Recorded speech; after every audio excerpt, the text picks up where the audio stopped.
Southeast Radio's Business Matters with Carl Fitzpatrick. Southeast Radio. Well, my first guest this week used his own personal experience as a catalyst for developing a bespoke sensory hub. David McIntyre from Cubby Sensory Hub joins us now to discuss this innovation. David, start by providing us with an insight into your own career. Well, I'm dyslexic. I was born that way. Struggled through education and left school at 16 and got an apprenticeship as a toolmaker. A couple of years after that, I was very lucky. The technology was changing, and soon I found myself in 3D programming and 3D design. And that got me a great job in Waterford Stanley, which is a stove manufacturer down there in Waterford City. And I got a great training in not only design, but engineering as a whole. And so that's where I come from, I guess. I'm a mechanical design engineer at this stage. So looking back, David, how did that dyslexia actually affect your education? I always felt that I was a little different, if you like. I wasn't quite up to speed with my reading, for instance, or speaking or pronunciation of words was very difficult for me at a young age. My maths was quite good, however, but I found in secondary school that the advancements, the pace, I was soon falling farther and farther behind the classroom.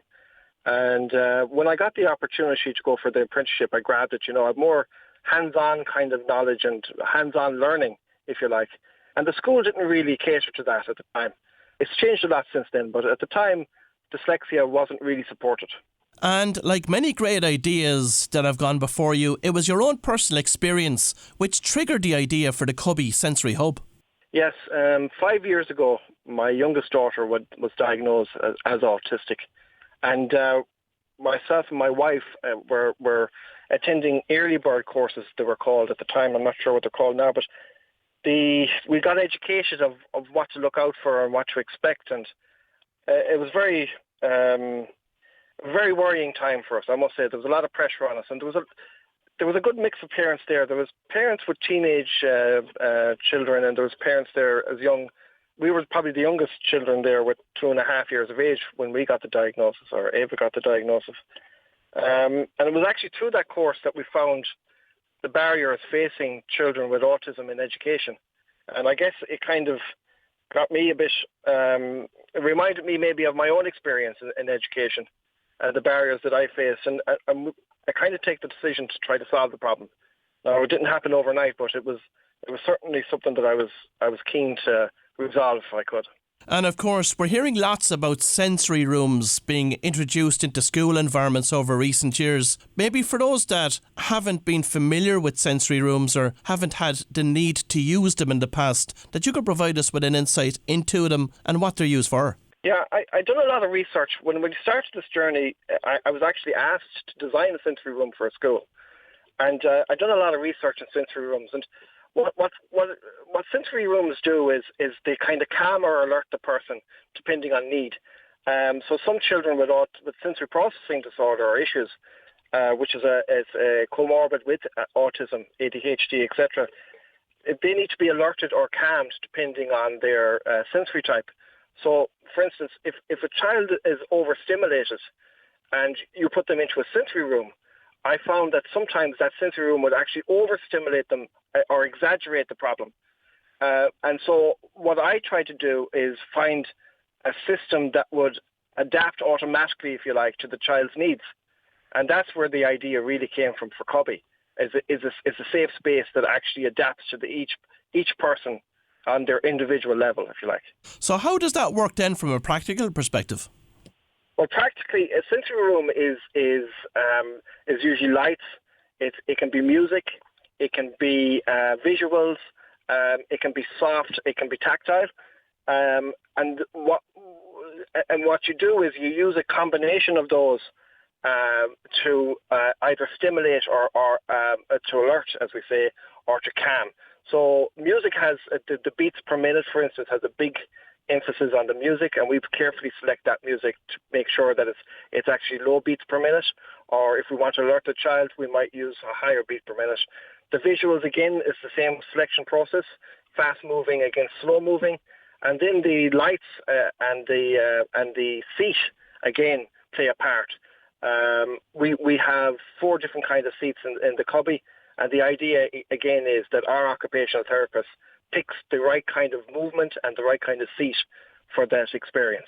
So talk to us about the research and the science behind the model. There is a lot of research to be done in this area.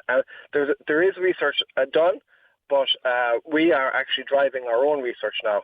The research we did at the beginning of this was airs, for instance, of the 4 sensory types. And that was the first clue that we got, that sensory rooms can't adapt quickly to the 4 different sensory types without an expert user. And of course, the problem then is that schools, they don't have that expert user, or they don't have the training to use it.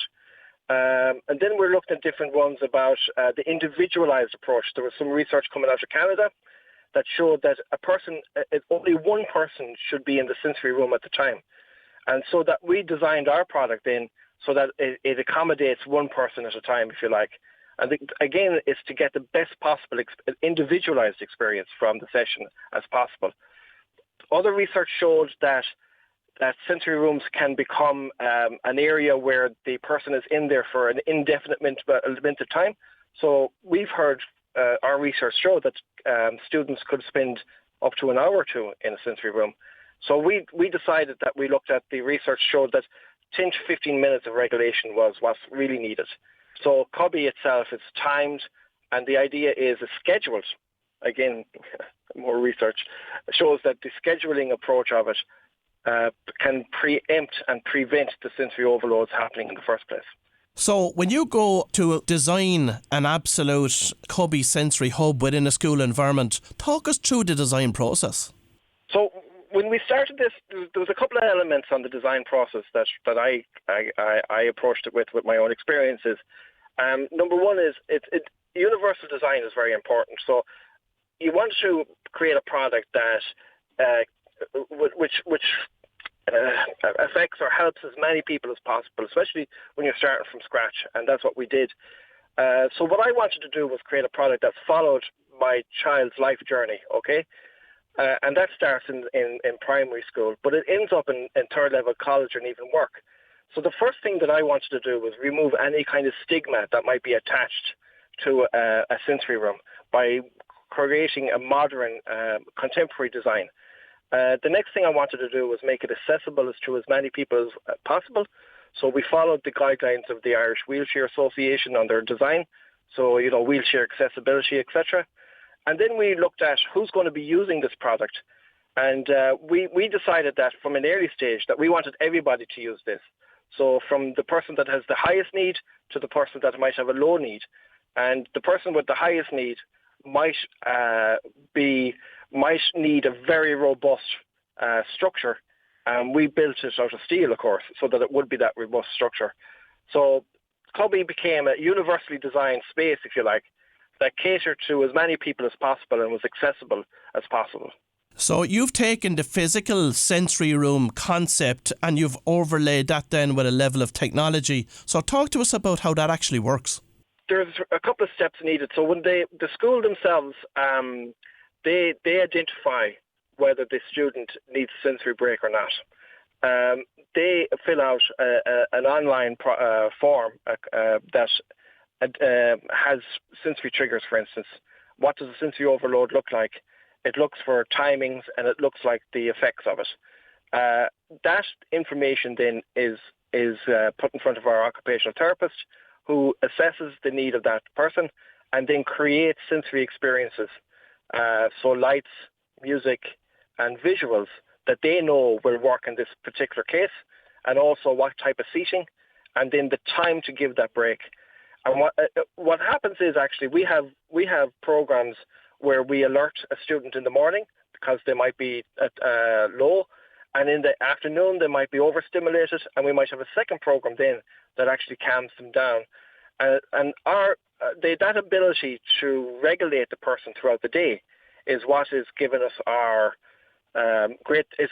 the great results, and being able to measure that, of course, is key to it. And are you finding any demand to install these sensory hubs within their own home environments, or even indeed in other locations outside of schools? We're focused on education at the moment, It's probably my passion is to help people get through the education system, and the effects of that are huge. More people in employment, better health outcomes, better life expectancy. Everything goes up if we can deliver education to people. What's happening lately with Cubby is, or should I say from the very beginning, we had a Viva Stadium put in a Cubby, for instance, to support people who wanted to participate in the crowd. I know they're putting in sensory rooms now in stadium, and it's great, but if you want to participate in the crowd, Cubby is the right solution, for instance, because you get regulated, therefore you can return to the real experience of the match. Then we have hospitals have bought Cubbies. We have libraries now. We've just visited 2 libraries today, actually. They're putting in Cubbies. And what we're finding is that people are really more educated now than when we maybe started this program. That people are more aware now of what people with neurodiversities need to be able to support their inclusion in the community, So we're starting to think about Cubby Hub as a kind of a community centre, if you like, more so than just an individualised experience in a school. What are your ambitions for the Cubby Sensory Hub going forward? Well, it's amazing what's happening lately. Success overnight after 5 years, but it's what's happening now is we're getting inquiries from America. We just got an inquiry there from Canada, for instance.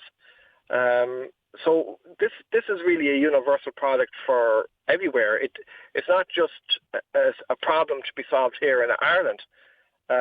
We were already selling into the UK. We started opening up customers there last year, and it looks like there's a high demand in the UK for this solution.